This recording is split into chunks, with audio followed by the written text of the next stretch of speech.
Thank you, everybody, for coming to the welcome reception.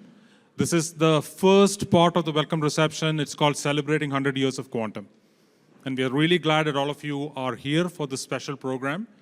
There's drinks all around. Please gather it and move on up if you can a little bit. Yes, and don't stand right in front of the stairs. Thank you, Jay. So let's get started. I'm going to play a little video and then do a little talk, and then we have some very special guests who are here to talk to us about history.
When you see it all put together like that, that's a lot of really important stuff that's led to all of us being here in this room, right? So the science has been around for 100, arguably more than 100 years that have led us to where we are at. And now, since what people are calling the second quantum revolution, now we are building capabilities for it. So I want to thank J. Lowell and Boeing for sponsoring the welcome reception. He's going to come and say a few words towards the end of the program. As we go and get started, I want to invite Secretary Anderson from the state of Maryland to kick us off. And then he's going to hand it over to Victor Hoskins, who is our local host at Fairfax County, to say a couple of words. My microphone.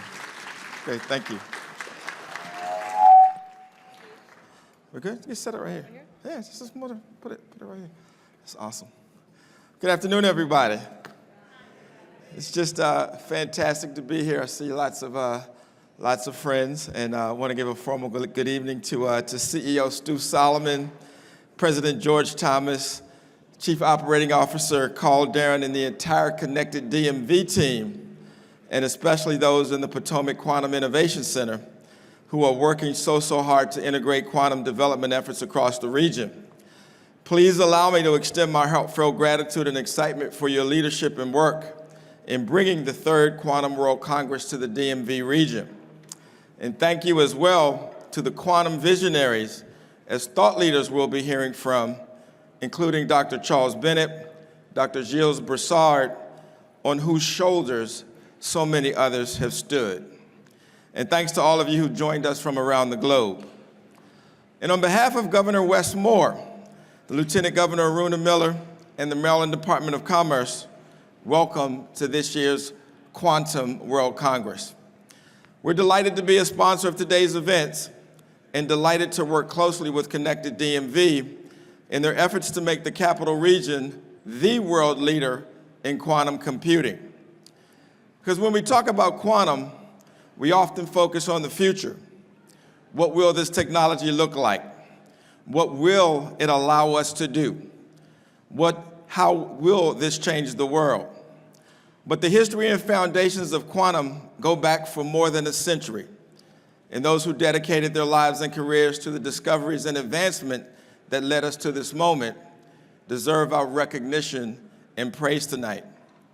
And it is only by standing on their shoulders that we can gather here to carry on that mission of discovery, and with their spirit to inspire us that we work to use quantum to build a better world and a more robust economy. And Maryland is committed to following in the footsteps of Niels Bohr, Max Planck, Albert Einstein, and the other quantum pioneers. The University of Maryland has been a global leader in quantum for over 35 years, working closely with partners such as the National Institute of Standards and Technology, the National Security Agency, and the Army Research Laboratory. They served as the launch pad for IonQ, the first publicly traded quantum company that commercial success became the foundation of a very vibrant quantum ecosystem here in Maryland. And the university leads the Mid-Atlantic Quantum Alliance and is home to the Quantum Startup Foundry, one of just 2 quantum-focused accelerators in the country. And other Maryland universities, including Johns Hopkins and the University of Maryland, Baltimore County, are home to exceptional quantum physics programs. And Maryland's cybersecurity corridor, which includes Fort Meade, Cyber Command, and major defense industrial companies, has both the need and the talent for future quantum technology. And we're also ready to help quantum businesses. The Department of Commerce is well equipped to support innovative new technology like quantum. And we have a suite of business programs, including financial assistance in the form of grants, loans, and tax credits targeted to spur growth in critical areas, including innovation. And the Capital Region is the place for new quantum companies to take root and thrive. And all this is why the state of Maryland supports quantum, why we're excited to be a part of the Quantum World Congress, and why we're ready to carry the legacy of over 100 years of quantum discovery. So thank you once again to Connected DMV. I hope everyone has a wonderful conference and continue our fantastic journey to improving our economy and the world. Thank you.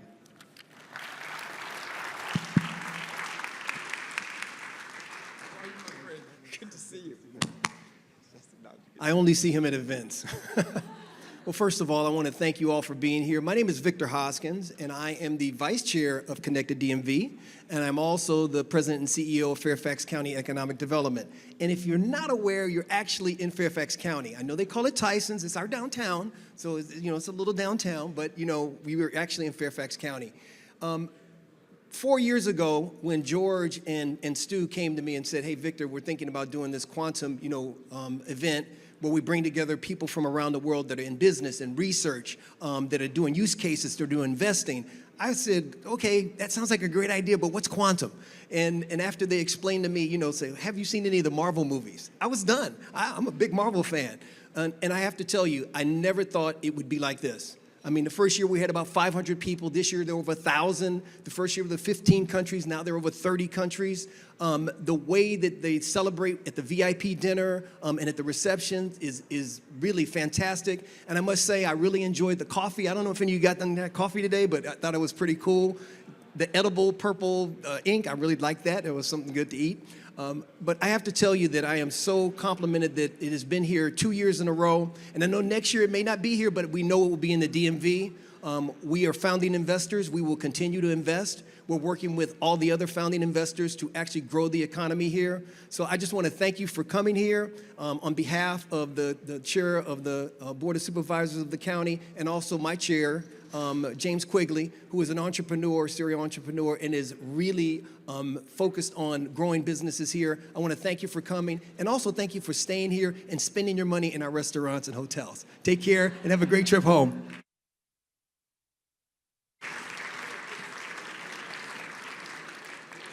Thank you, Victor, and thank you, Secretary Anderson. And as Victor indicated, he is my boss. So let's give both of them a big round of applause, please. So now we'll continue on with the programs, and it's my distinct honor to introduce the next guest, who is going to talk to us about some of the stories at the beginning of that timeline that you saw. I would like to introduce shortly to come up Dr. Wilhelm Bohr, who is the grandson of Niels Bohr and the son of Aga Bohr. And if you don't know, they have both won Nobel Prizes and in physics in 1922 and 1975. Dr. Bohr is gracing us with his presence to share some insights and highlights from his grandfather's time and the science around it to go. Dr. Bohr, in his own right, is one of the most published researchers on aging and neurodisease with over 590 journal publications. For the past 30 years, Dr. Bohr has served as the chief of the Laboratory of Molecular Genetics at the National Institute of Aging, which is part of the NIH. And currently, he's also the past director of the Niels Bohr Archive in Copenhagen. And currently, he is at the University of Copenhagen. Please put your hands together to give a very warm round of applause to Dr. Wilhelm Bohr.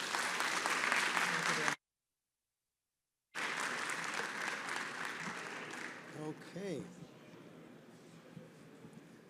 Thank you so much, George, for having me here, and thanks to the organizers. A very exciting conference. I went through the website and saw some of the things that are going on, and thanks to Boeing for hosting this.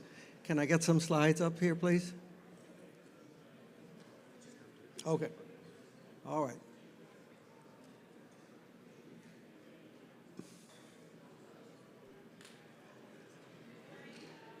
Okay. I hope you can see these slides. Fairly small at a distance. Feel free to come a little closer because my talk has to do with showing these photos of family history that I hope you'll enjoy a little. So I'm going to talk about some of the aspects of Niels Bohr's efforts.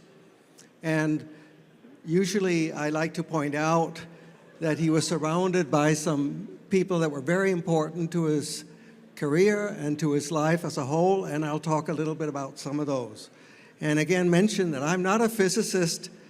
I have worked with the papers in the Niels Bohr archive for some years, and then my father, Ove Bohr, has helped me in these efforts to put together some interesting pictures of the history. And I have a lot of pictures, and I don't have time to talk about too many of them about the history of physics and Niels Bohr. So firstly, Niels Bohr was born in 1885 in Copenhagen, and then an important step in his life was when he married Margrethe Bohr in 1912. I'll talk a little about that. In 1913, he discovered the atomic model through his work with Rutherford in England, and in 1921, he started the Niels Bohr Institute in Copenhagen. So we just had a 100-year anniversary of the Institute. In 22, he wins the Nobel Prize, same year as Einstein. And in 25 were the famous quantum mechanics debates with Einstein. In 1932, he moved out to this mansion I'll show you some pictures of that became a very important place for him and for others to visit. And it has a very interesting history to it itself. He was then the longest serving president of the Danish Academy of Sciences, and we still honor him at the meetings there. He did a lot of work for the Academy of Sciences in Denmark. And then during the war, there was some famous play there called Copenhagen, where he met with Heisenberg, and later had these discussions, and I'm afraid I don't have time to get into that, but normally I really like to discuss what happened during the war and show some pictures from Los Alamos, and also he was a good friend of Oppenheimer. During the war, he went to England, went to the US. He helped in the Manhattan Project, helped in other things. I'll briefly talk about that. And then after the war, he formulated the open letter to the United Nations, and he died in 1962. And we have an institution in Copenhagen called the Niels Bohr Archive, where papers have been collected from all of his correspondence and papers that he published, and also from many others. And you can go to the website there if you're interested in some of this history. So Niels Bohr was working intensely in science up to about the time of the war. And then I'll tell you a little about that. Then he stopped doing intense science and put all his efforts really into trying to do what he could to try to attain a peaceful world after the war, together with many other well-known scientists. And in his work, Margrethe Bohr played a major role. So his father was Christian Bohr, a physiologist, University of Copenhagen, a medical doctor who had 3 kids, and he discovered something called the Bohr effect, which is shown on this slide, has to do with how hemoglobin binds to oxygen under different pHs, and it is a well-known aspect of physiology. So he had his own laboratory in Copenhagen and mentored a number of people, including August Krogh, who was famous in the insulin world. And it was well regarded, often considered that Christian Bohr was very broadly interested in science. He was a member of the Danish Academy of Sciences. He had many friends in many areas of science, and he liked to invite them home to discuss science very broadly. That would be physicists, philosophers, all kinds of people in the sciences usually after they had had their meetings in the Academy of Sciences. And his boys there, and a daughter too, would sit in the corner and listen to these very broad scientific discussions. And it is something that inspired both of them, Niels and Harald, to become scientists. And they often ascribe their interest in science to listening to these conversations. And here is Niels and Harald, the younger brother, and their daughter. And Niels and Harald were very close throughout childhood and adulthood. And Harald was a mathematician in Copenhagen. He became a professor of mathematics at the University of Copenhagen. And they had a lot of very interesting exchanges. We have a very considerable number of interesting letters between them during very important parts of both of their careers and history. And Harald was, in addition, a famous soccer player. So Christian Bohr was interested in soccer early on, football, soccer, and Harald became part of the Danish team that played in the Olympics in 1902. And he was a center forward, he was very fast, and Denmark on that occasion for silver beat France 13-1, which, as you know, is pretty unusual in soccer. So here they are, and there are some funny stories about this that I don't have time to talk about. Niels also played soccer. And this is just a famous application from Niels Bohr written in 1911. And this was to the Carlsberg Foundation. I'll get back to the Carlsberg Foundation. This letter says, I hereby allow myself to apply for 2,500 kroner for a 1-year exchange foreign visit to a foreign university. This was the extent of the application in 1911, He was granted the money. He went to Cambridge and there discovered the atomic model. So it's a little different from how we write our applications now, as you well know. So one thing that we have had a long-standing interest in this Niels Bohr archive is to try to understand what made the Niels Bohr Institute so outstanding in the 20s.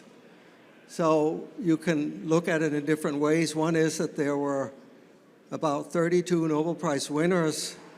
They were not from Denmark, but they came from many countries around the world and went back to where they came from and later did extremely well in the field of physics. And how can we then use information from those years in the Niels Bohr Institute to, again, create centers of excellence? And one of the major, so we developed a project and got support from the president of the University of Copenhagen to study what's called the inner dynamics of a creative research environment. And we were given an extra position to do that, so that's one of the ongoing projects. Of course, it is very complicated, involved many, many aspects. One major aspect of how well the Institute was with Niels Bohr's own personality. Here's a picture from the famous Auditorium A that still exists in the Bohr Institute. Maybe some of you have seen this. It's very much just like this today. I was there a few weeks ago, and here we have Niels Bohr, Oscar Klein, Heisenberg, and Pauli, and Gamow and Landau and Kramers in the early 20s. Niels Bohr had a very special personality in the way that he organized the science. He was a brilliant scientist and had a deep understanding of the science. He had a very profound openness. The openness was towards other ideas in physics. You could always challenge him. He was very welcoming of challenges in physics, listened to other viewpoints, and also later on in his view on the world and after the war, he had a considerable openness in his view on international relations. He was a very humble personality. There are many stories about that and many aspects of it, but he would always try to give credit to other people. He would say, no, you did it. I didn't do it. You did it. Give credit to people very broadly to other people. I couldn't have done it without you, things like that. And then he had a very considerable sense of humor. He loved to tell jokes. He loved to listen to jokes, and he also would use a humoristic comment or something to deflect a very tense situation. So if you had some people debating the science or debating the politics, he could deflate it with making a humoristic related comment. And then he was very strong, resourceful. He was physically strong and mentally strong. He could concentrate with very high degree of precision on his work. But I don't think I'll have much time to show you, but when he played with the kids, including me, he would fully concentrate on playing with the kids. So it wasn't like he was always thinking about physics. Well, when he was thinking about physics, that was very intense, and then he was playing with people like us, it was also very intense. And here he is with some of the other people, Ben Mottelsson, my father, Niels Bohr, at the, again, Auditorium A in the Institute. And you can see in the way that his look is very concentrated. You could maybe tell that here's 35 years old, here's a little older, and this is a very warm picture. He was always smoking his pipe, particularly in later years. There are many funny stories. For example, he walked on the street in New York. Somebody said to him, "Your jacket is on fire." And then he had left his pipe in the pocket and turned fire onto his whole dress. So he liked to tell jokes about things, and people liked to make fun of him. And also in the Danish press, they like to make fun of him, and he took that in stride. Here's a funny drawing by a famous Bo Boysen in Denmark. He says here, and now our famous visitor will repeat his lecture about chain reactions. So, but I would just like to mention a little about his wife, Margrethe Bohr, from 1890 to 1804. Here's a picture of just before they got engaged, 1912. And this is their engagement picture. Well-known picture. They had actually 6 boys. One did not survive, unfortunately, but so 5 boys, very unique. And these boys went into many aspects of professional life, did many interesting things, and we had a very broad family when I was a kid because all of them had many kids. So Margrethe and Niels worked extremely well together. They were a strong team. They discussed everything between them. And Margrethe was engaged in everything. One of the interesting things that we have been looking into in more depth in all the correspondence we have is that when Niels Bohr developed the atomic theory back in the 12 and 13, he had correspondence with her, and he ascribes a lot of insight in the physics to her comments. So we don't know exactly what she said that helped him so much, but she really helped him also with the science aspect. And he gives her a lot of credit for that throughout his life and all the other things that they did together. Here they sit in the living room in this mansion, and there's a picture of their oldest son who very unfortunately died 18 years old in 1934. And other pictures of them together, and a picture that I have hanging in our room here with our living room, and a stamp that was made of them together in Denmark. And I was very pleased to see that in the brand new Niels Bohr building that is opening 2 weeks from now in Copenhagen. It's a huge new building housing not only the physics, but also other aspects of science, that they dedicated a very nice auditorium to the Margrethe Bohr, called the Margrethe Bohr Auditorium. Okay, I'm told to stop, so I'll stop at this point. I had hoped there could be some kind of question and discussion, but apparently not, so thanks for having me. Thank you so much. Could we put our hands together for Dr. Bohr? Thank you so much. Wonderful. You're good. Okay.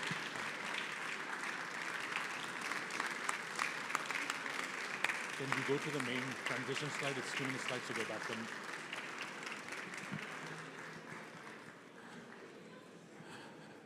Wasn't that just amazing to actually see some historical pictures on, again, the kind of basic story of standing on the shoulders of giants? Like, it's easy to read in books and it's easy to read in manuals about things that seem almost not real till you actually see pictures of people just like us, who have done things that have changed things. And that's really the thing that we want to celebrate from celebrating 100 years of quantum, is the fact that it is rooms like this, people like us, that did the things that have changed who we are as a society. The next phase of this is also a celebration. This is the 40th anniversary of BB84, and we have the 2 inventors, creators of essentially what we call quantum cryptography here. You would have seen them on the show floor. Aunt Bertha is the name of the device that they have jointly made, and it apparently has not left its original place for 35 years. This is the first visit it's done to come here to Quantum World Congress in 35 years from a museum in New York. So please welcome Charlie Bennett and Gilles Brassard.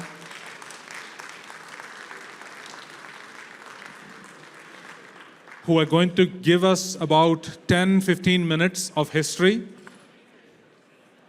and talks, please.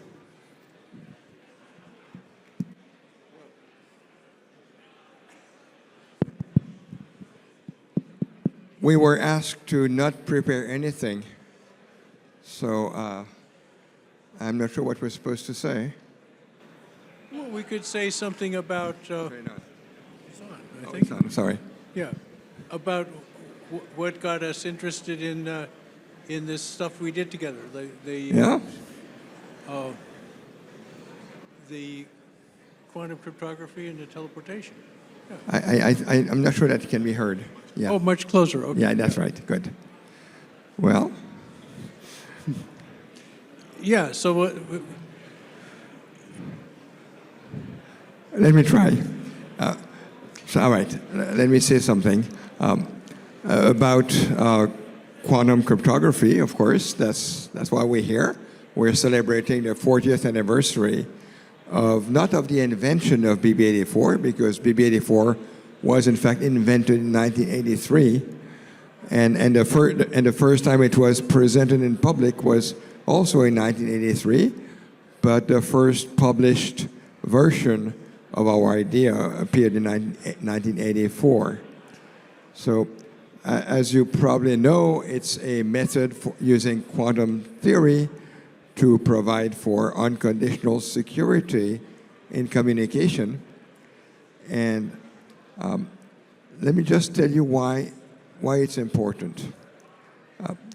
Today, almost all communication that is meant to be secure and private, for instance, when you see the little padlock in your browser, is secured, is claimed to be secured by techniques that we know perfectly well how to break with a quantum computer. And the only thing that prevents society from collapsing is that hopefully we don't yet have a quantum computer. I say hopefully because there might be one running in a basement somewhere. But let's say not. The main vulnerability of classical cryptography as it has been used all along is what we call the harvest now and decrypt later paradigm, which means that even if the current systems, even if we can believe that they cannot be decrypted with current technology, we don't know that, but let's assume that it's true, all these encrypted messages can be taken and stored for later use. And whenever a quantum computer comes along, maybe in 10, 20, 50 years, that is powerful enough to break that cryptography, all that information can be taken out of storage and decrypted retroactively. In other words, everything that you have confided to the internet, thinking it's secure, will become an open book retroactively when a quantum computer becomes available. Quantum cryptography does not fall to this type of attack. If you want to break quantum cryptography, well, it's unbreakable, mathematically provenly unbreakable if it's implemented properly. But if the implementation opens the door to some trapdoor or some attacks that was not that, because it's not a perfect implementation, in order to attack it, you must do it while the communication takes place. Once it's finished, it's too late. There's no information that you can take down to exploit later. So that's the main advantage of quantum cryptography. Whereas classical cryptography, as I said, can be broken retroactively. Quantum crypto offers everlasting security. Charlie? Yeah, and I would say that most of the information that people exchange on the internet, expecting it to be private, it's only necessary for it to be private for a little while. And I think that the philosophy in the encryption that's used in in internet security is to attempt to replace these algorithms, which are known to be breakable by quantum computers, by ones that are they call post-quantum, which are not yet known to be breakable, but the experience of trying hard for years and not breaking them is necessarily shorter.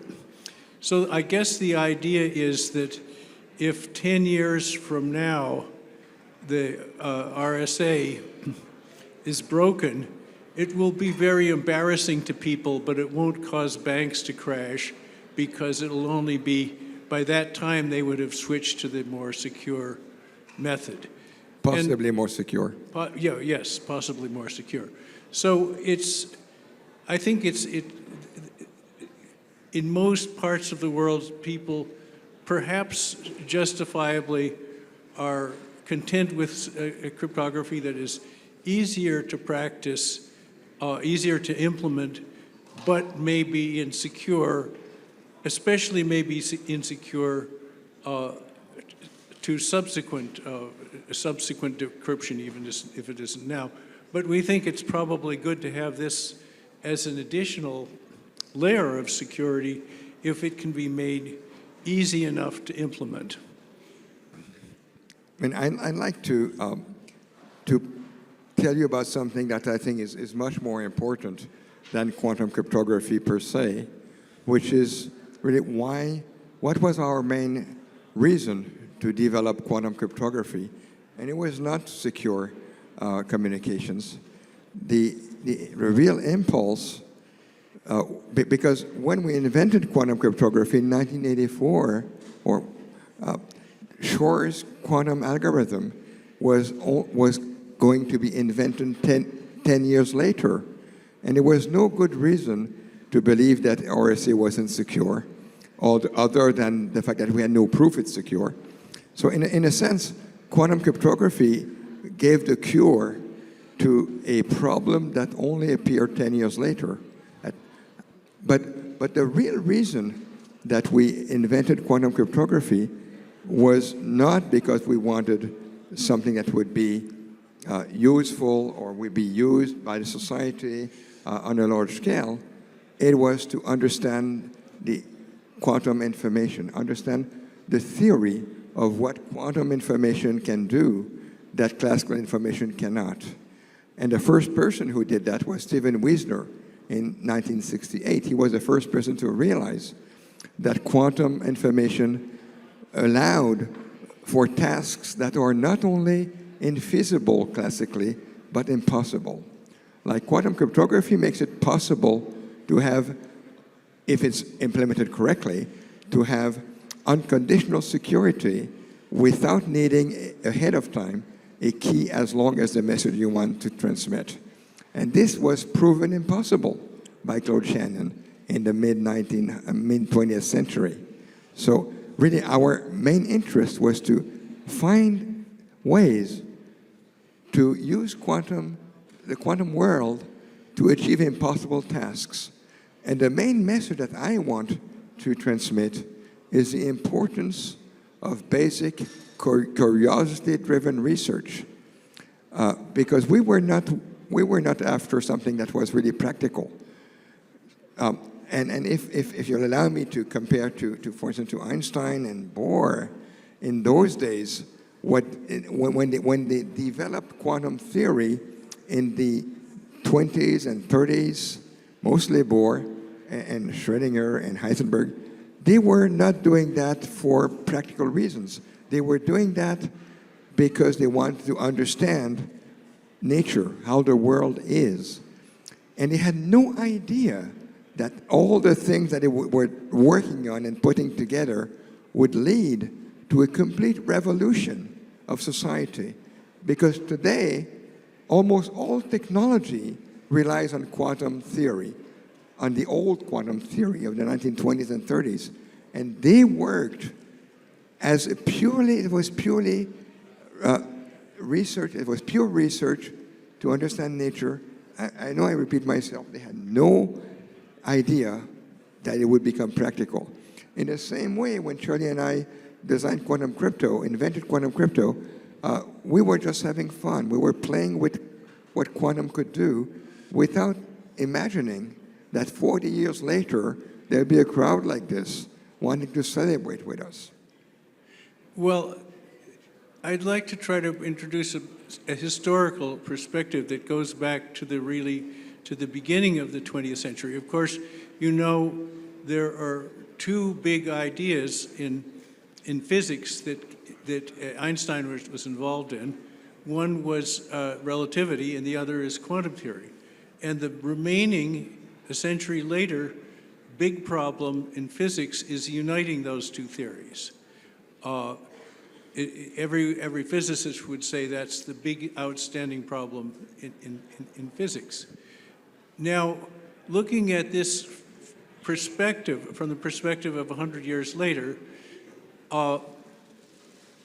Einstein and Bohr and Heisenberg and Schrödinger didn't have any idea of the practical applications of what they did, but it began to be clear that it was very different from the classical view of nature, and it underlies all of almost all of physics and chemistry.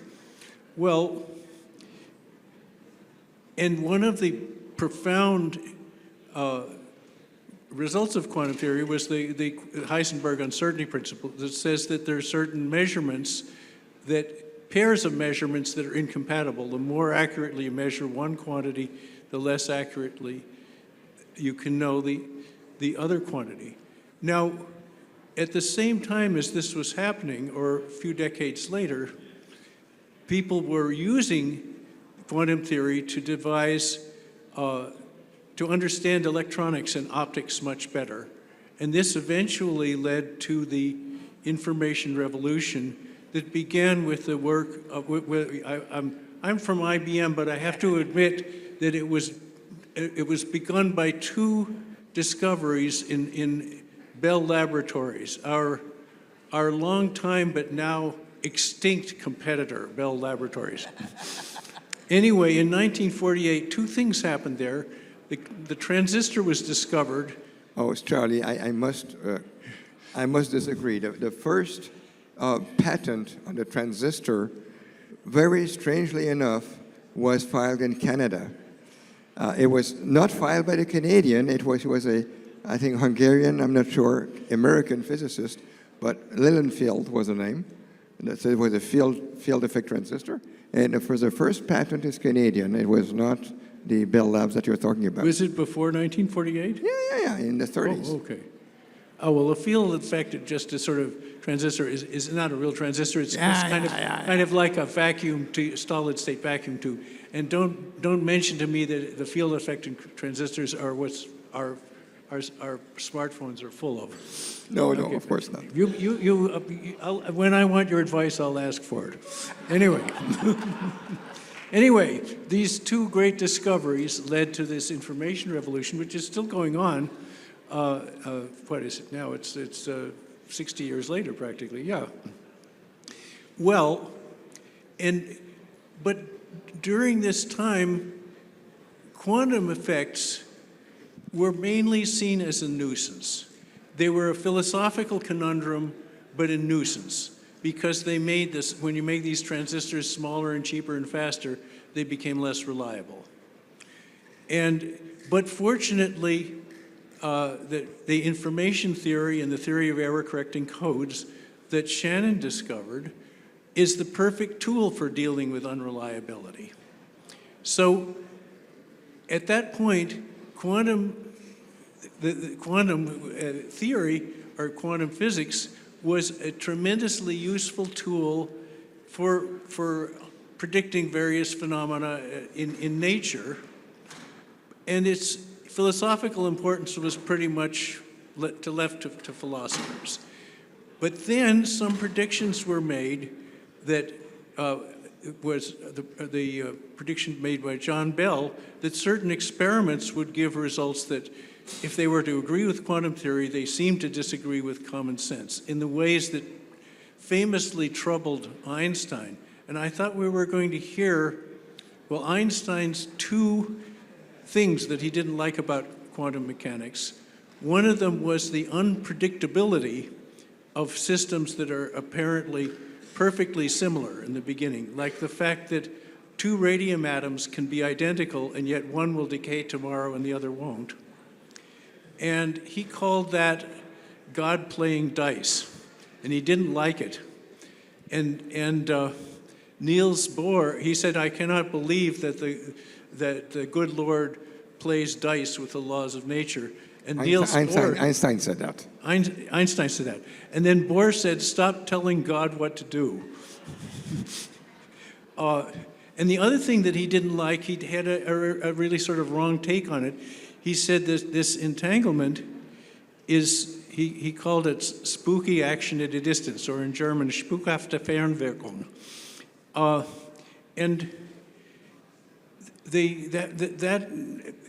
And he disliked that because he didn't believe that any effect could happen without a nearby cause. And it looked to him as if there was a cause that was not nearby, and he just didn't like it. And he spent the rest of his life trying to find a theory that would... No, but he was right in not believing that. But in the sense that they thought what the state was, yeah. So other people went on and developed quantum theory and got the predictions right, and the slogan, shut up and calculate, became the in other words, you can disagree about the philosophy or you can care about it, but if you want to understand how transistors work and how chemical bonds work, just follow the equations without trying to decide what they mean. And so at this point, the atmosphere... Oh, okay. Oh, that's what that red thing means. Okay. Okay. So anyway, it's been a long ride since the beginning, and we have gotten to a place where what used to be philosophy now has been a refounding of the whole theory of communication and computation on a quantum foundation. And I would just say, if you have to talk to a layperson at a cocktail party, what is quantum information like? And I say it's like the information in a dream. I know that we should stop, but I must add that most journalists will say that entanglement has a property or is described by when two particles are entangled. If you manipulate one of them, it has an instantaneous effect on the other. Well, I want you to leave this room knowing that this is complete nonsense. That is not what entanglement is about. There will be instantaneous correlations, but no instantaneous communication. So there is. Exactly, yeah. So when you do something to one particle, the state of the other does not change at all. But you need to do it right to do the mathematics correctly to understand that, which I'm not trying. Which of course I'm not going to do here because we're out of time. Thank you so much. Can we have a big round of applause, please? So what we really tried to do today was walk you through people through the timeline that we saw. So we saw the 100-year timeline. We are celebrating 100 years of quantum. We saw what happened in the initial couple of decades, the stories behind it. We have celebrated 40 years of BB-84. And now I want to look to the future. So I'd like to invite up here Jay Lovell from Boeing to talk about the future. Hi, so I realize I'm between everybody and food and drink, so I'm going to be somewhat brief today. I also feel wholly inadequate after these distinguished guests who've been here today talking before me. But I want to outline what I see as the continuation of the threads that we have talked about over this period of time, and that is, there really are two themes that seem to emerge. One is we are continuously learning more and more about how the world works. As we build more capabilities, we're going to learn yet more about how the world works, and that learning is going to allow us to think about new and different ways to solve problems, some of them practical, some of them impractical, some of them just for fun. But that's how technology evolves. Technology evolves because people endeavor to think about something differently and learn something new, and someone eventually picks up that piece of knowledge and says, well, maybe I can use this. Maybe I can't use it in a practical way now, but maybe I can think about how to use it in a way that is interesting and novel and new.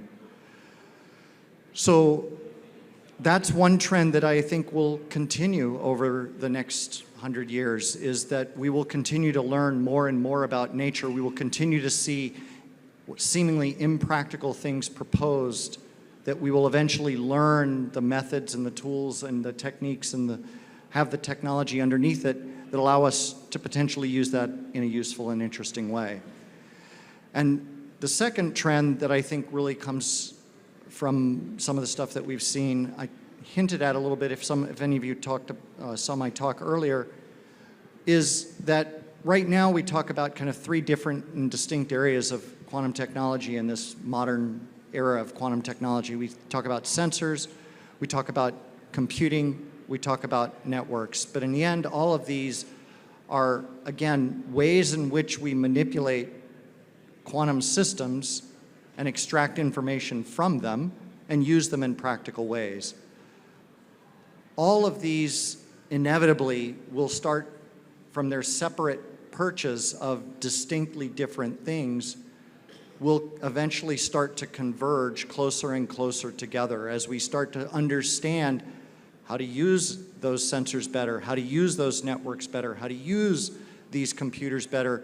We will learn how to connect them in ways that allow us to do things that right now are unimaginable because we don't really have the framework to understand how to use them that way, or we haven't really tried to use them in that way. So the fun thing to looking outward from the past is I don't have to make predictions about what specific thing is going to be done, but I think it's pretty confident we can say that it's going to be a new and interesting era that's going to continue to advance, and we're going to continue to see people racing towards that next milestone, that next question to be answered, that next piece of hardware to be developed. And as we do that, we're going to learn, we're going to use, and we're going to see our lives changed time and time again with these things in ways that we really are not well equipped to understand and imagine. But hopefully our ancestors will pick them up as easily as we've picked up the technologies that were developed by our forefathers. So thank you all for coming, and I hope you have a great time here at the reception. And thank George for putting on a great session. Food and drinks are going to be downstairs, so I'd encourage you to go down there and grab those. And again, let's give George a round of applause.